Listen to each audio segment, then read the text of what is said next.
The man you see here was born with no higher-level brain functions. What if we were to transfer the consciousness of one person into the body of this man? Hello, Moira. Everyone talks about Easter eggs in DVDs. We like putting Easter eggs in the body of the movies themselves. We like putting in little hints for people that if they read the comics their whole lives and they're big fans, they might recognize a few things. You actually go outside in these things? What would you prefer? Yellow spandex? There are a number of things in both X-Men 1 and X-Men 2, some very hidden, some a little more obvious, that you can look at that leads you towards the story that we were telling in X-Men 3. If you look at Jean Grey throughout the course of X-Men 1 and 2, you can see that she's never quite comfortable with her power level. You can see that she's always discussing with Cyclops how the professor is trying to help her maintain control of her abilities. We hint that there's always a chance that if that power goes unchecked, something could happen. My dreams are getting worse. Scott. There's a shot at the end of X-Men 1 where they're in the Statue of Liberty head when Magneto's machine that's on the torch has just been vanquished. And there's a final flash of the mutating light ray that he'd been sending out towards Ellis Island. It finally dissipates, and there's a close-up of Jean Grey, and you just linger a little second longer on her than we do on anyone else, and you see a reaction from her.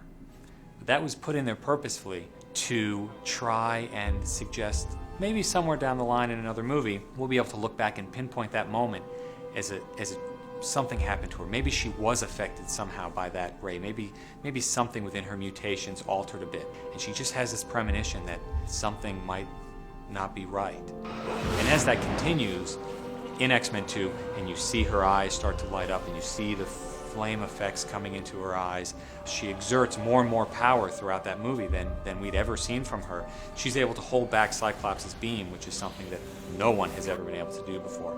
So we start escalating her powers in a way that, again, fans of the comics will see as a progression towards Dark Phoenix. There are all sorts of prophecies that are within the X-Men universe, and the end of X-Men 1, the chess match between Xavier and Magneto leads you right into the beginning of Part 2. If you remember, we used that in the trailer of Part 2, is their discussion, what will you do if they come for you in the night and raid the mansion? You know, what will you do when the war is finally upon us? I feel a great swell of pity for the poor soul who comes to that school looking for trouble. Xavier and Magneto have a long history together.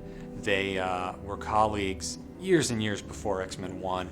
Xavier has a line in X-Men 1 in which he hints at that relationship, that he's known Magneto for a long time, and that Magneto has even helped him in forming the school, in building Cerebro. He seems to have found some way to shield himself from it. How would he know how to do that? Because he helped me build it.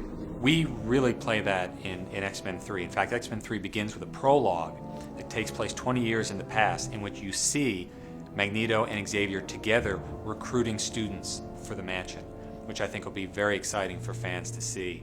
A slight different twist on the origin of Xavier's school. We're not going to have to meet every one of them in person. You always sense within the politics of the X-Men universe that things are simmering, that within society and with the dynamic between mutants and humans, Homo sapiens and Homo superior, that there is a war brewing, that there is a conflict much larger than anything we've ever seen before brewing.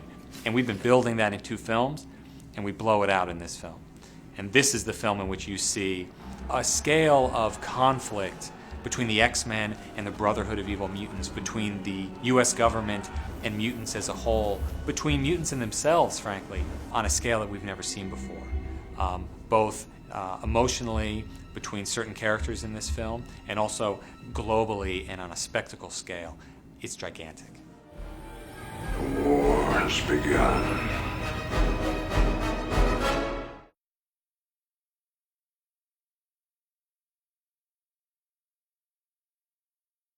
This is not just a superhero movie. This is not just a spectacle. This is a movie that's about something. We live in an age of darkness, a world full of fear, hate, and intolerance. But in every age, there are those who fight against it.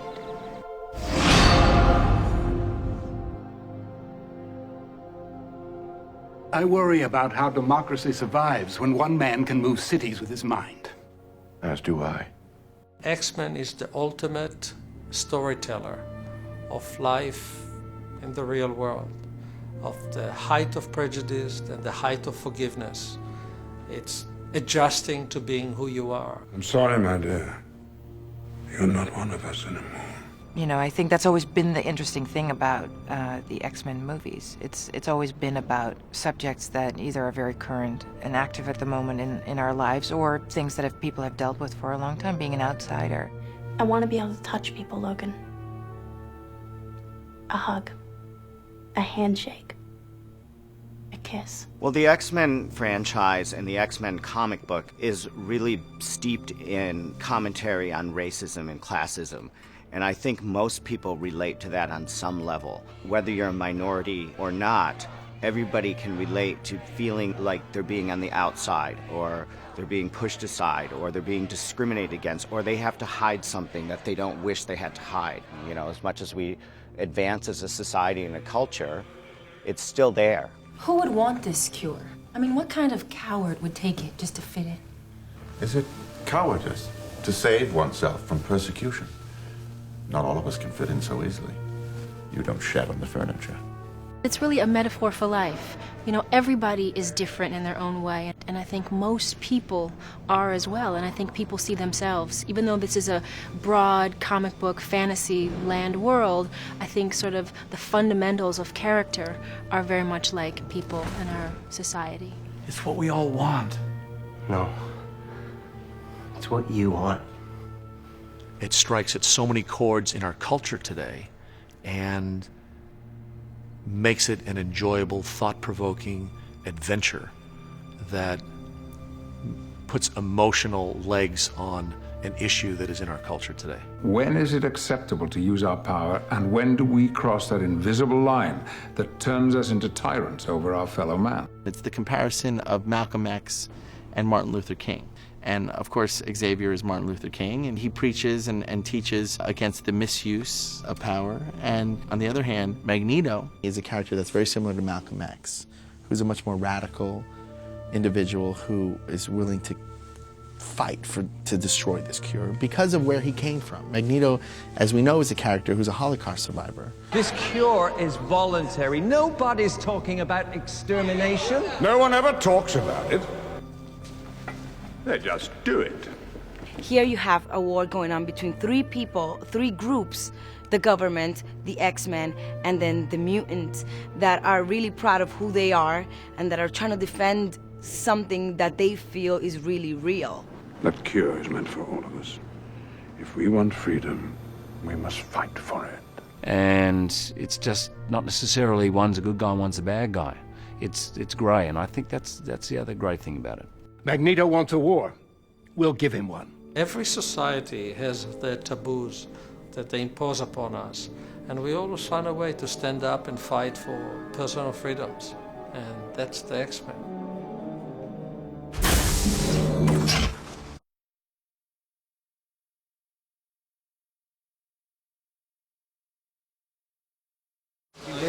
This suit fit me in X-Men 1.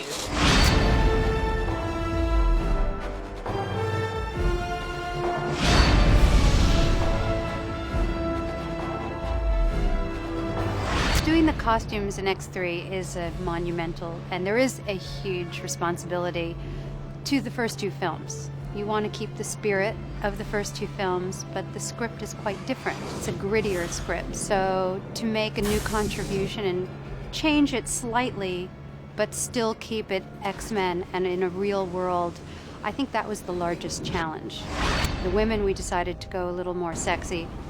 But in general, certain characters we all agreed worked. Even though their clothes may be different, it's the same feeling.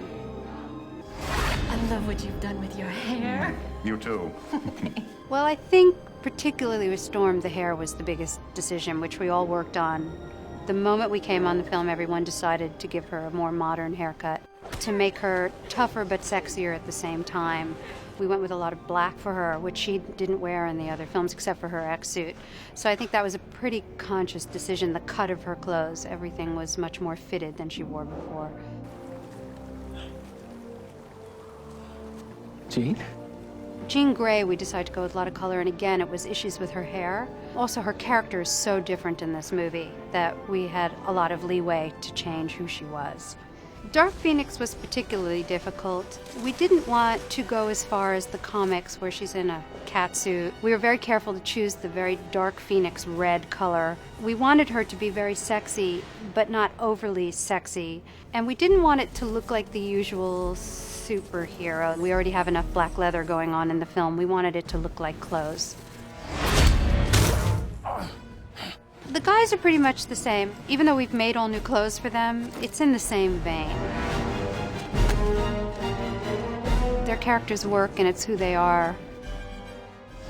With Angel, we wanted him to be a New York Upper East Side rich boy and tried to keep that sort of preppy look, but still keep him sort of cool. Angel was very difficult to deal with because he has 3 stages of wings. You see him with prosthetic wings that we have to work around, or there are wings under clothes that are harnessed, and those were the hardest to figure out with an X-suit or with his clothes, how they stay on and you don't see them.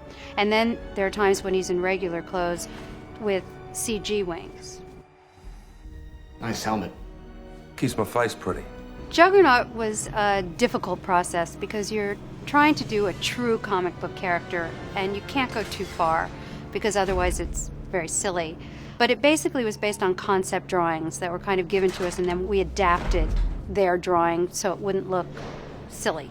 Again, that's a very sort of out there character. It can go too far very easily. You talk pretty tough for a guy in a cape.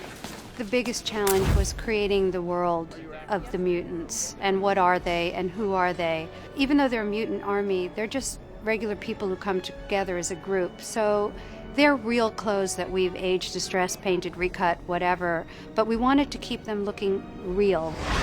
Who's the furball? Hank McCoy, Secretary of Mutant Affairs.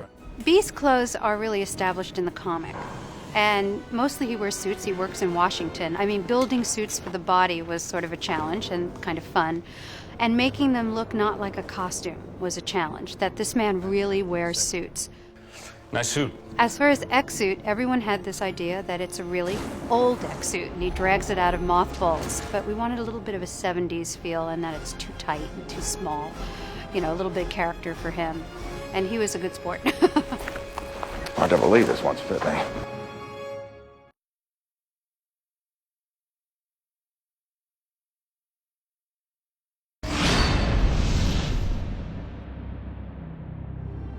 I said to these guys the first weekend, I said it's like they paint a masterpiece every day and then rip it off, at night. I mean, it's lovely being with these 2 guys for 4 hours, but that's about where it stops.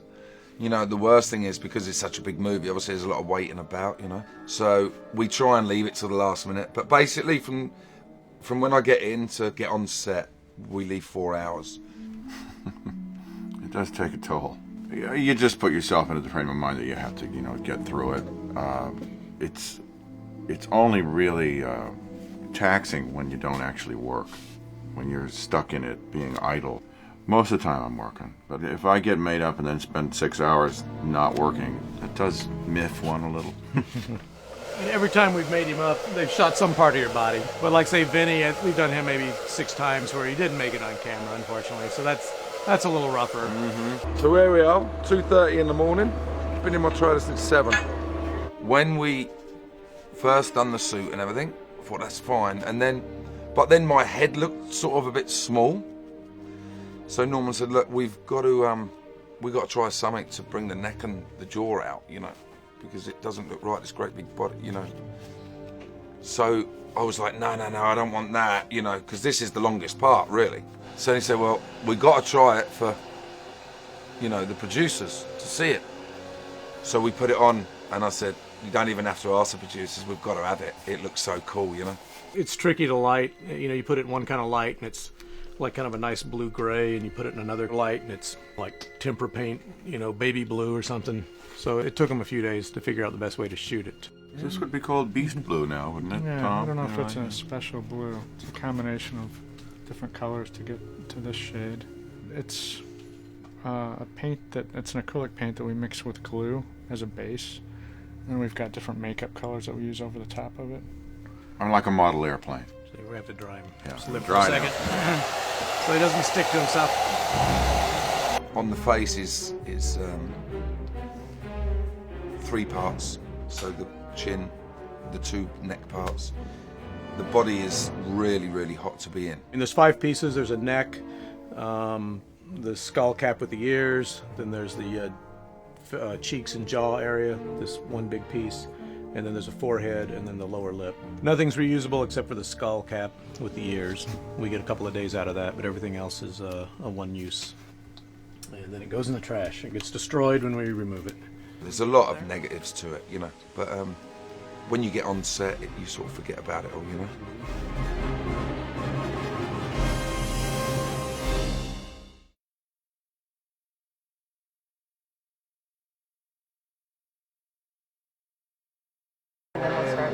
We are rolling. I'm Jimmy Chow. I'm the property master on X-Men 3.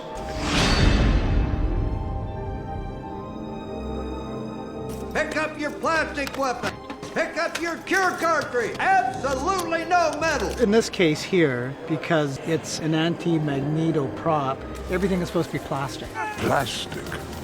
But learn. That's the premise of all the weapons that are used for this particular show. We do use metal binders inside, but you know, in reality, they're not supposed to be there. They're polymers and plastics and graphites in this movie. This is what we call the Bouncing Betty. And conceptually how it starts is like this. This is a device that's used by the military, and it's fictitious in the sense of what we're doing with it, but in reality what it is, it's a mine. It starts like this, and then when someone steps on it, it's going to jump up in the air. The top will come up, it'll split apart, it'll spin around, and the little darts fly out and impregnate into the mutants, and it'll neutralize them. This is our Kier rifle. This is the final design. When it gets destroyed, it's going to be destroyed by CG. So that's the beginning of it. This is what we made. So after the CG, this is what's left. Or else we go to a smaller version. These are the proposed ways that the weapons would be destroyed. Soldier-wise, this is how they basically start out. We also have something what we call a snatch squad, and with the ultrasonic wave, they're going to be destroyed again. I don't have any shields here. So this is what happens, and so the shields, they actually are going to shatter. Effects will actually hit it with an MD1 and blow it up. So each one of these will be set up. We also have rocket launchers, which starts in this form here, and when they get destroyed, because it's so close to the face with the soldiers, which are like this, and here's a conceptual idea, the red part is actually going to be what CG is going to blow away. For the soldiers, they're going to have this. So from here, you know, the actual CG will work, and the shock will be this, and they'll look or they'll throw it away. It's just too dangerous to blow with the person's face this close. To enhance this, what we're going to do is extend a little rod out here with the color dot here and a color dot here, and poof.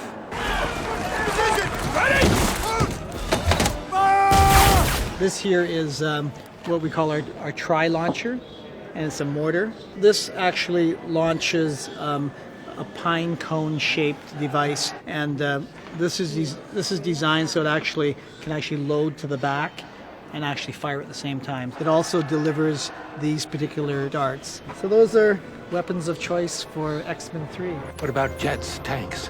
Against Magneto, they'll turn him inside out. Where are our ground troops? 30 minutes away. Then God help us.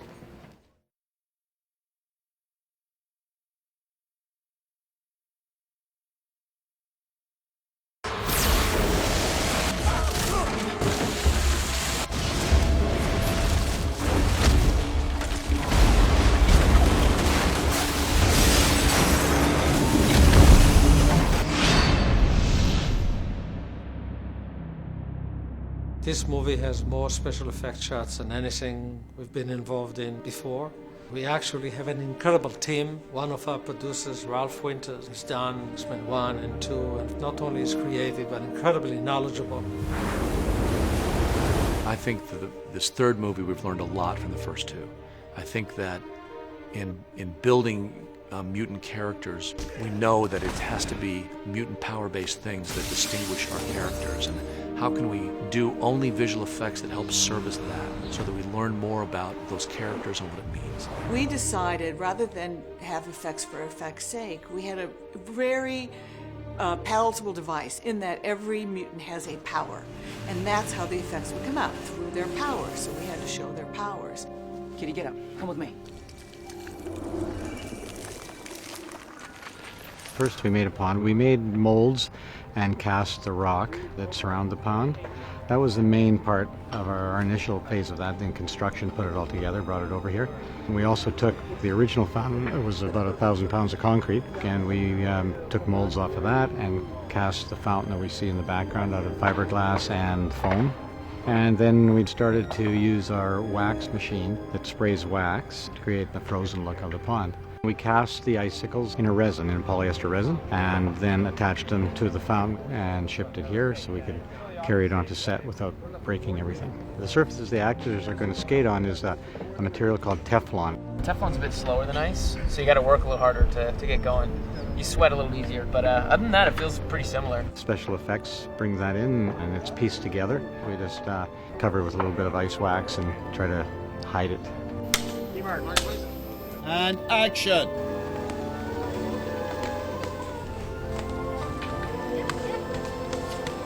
Whoa. Good, we got it. Cutting! Okay. Checking! Good.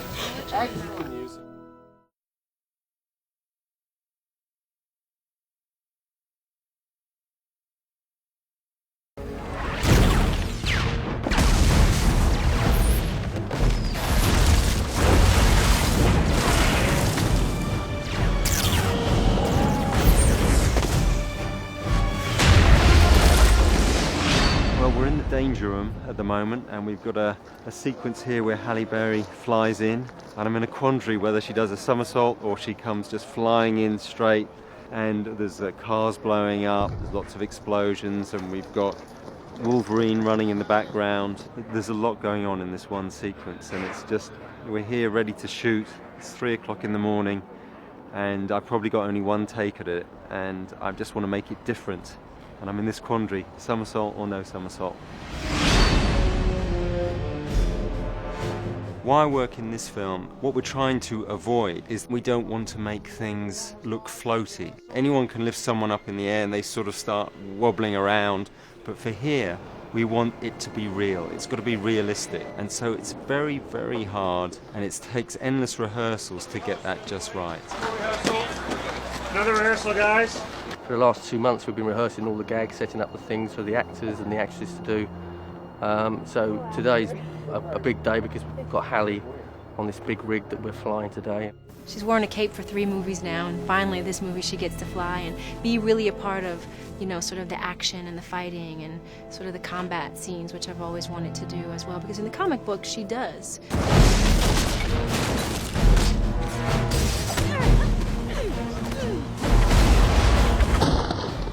We're trying to give Halle certain new powers, and one of them involves she spins into a tornado. So she goes up in the air and she hurtles down spinning, and she did about 24 revolutions in the space of like 2 or 3 seconds. And we had to give Halle these motion sickness pills before we did it because she gets a bit seasick. But it involved a lot of rehearsal, a lot of rehearsal. And I've got to say she was very, very game for it all. Well, I didn't have a lot of training for it. I don't think you can, you go on wires and you just, you know, take your brave pills and you go up there. You know, Simon Crane, our stunt coordinator, is wonderful. So you just put your, you know, trust in his hands and you just kind of go up there and go for it. And I got to do most of my stunts on this, which I always love to do my own stunts as much as I can. Cameras running, ready, and...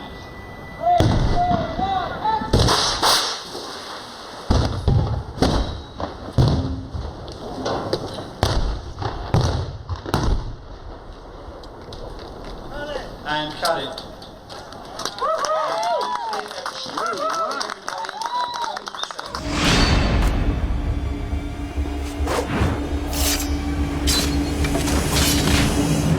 With all the artists doing their own wire work, they've got to feel comfortable with it for a start. And we're so lucky with Hugh and Halle. One, they're both agile, athletic types, but they're really they trust me. So they've seen the rehearsals that we've done, and we start slowly with them, but it's so easy. Like Hugh, he was doing a back somersault 40 feet in the air off a tree, and he just looked a born natural. You good here? Yep. Okay, ready? And 3, 2, 1,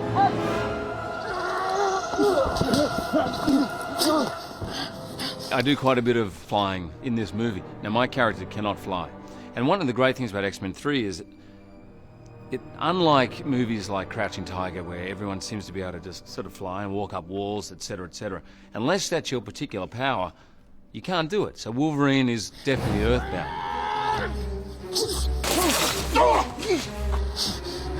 But there's some classic moments in the comic book which we use in this film, where Wolverine comes across Magneto, who has a unique hold over Wolverine because he can manipulate metal, and Wolverine's skeleton is completely made out of metal.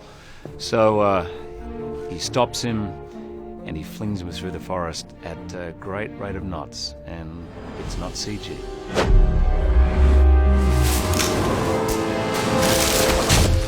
I do all those myself because there's no real danger. Well, I suppose there is, but who gets to fly at 80 miles an hour along a wire through a forest? Action.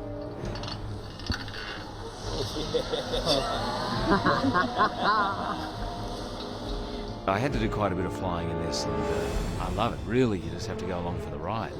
I can see you hated that one, Gil. It has to look right, it has to look believable, and people will think, oh, there isn't much wire work in this film. Well, that's what they should think, but actually there's tons of it.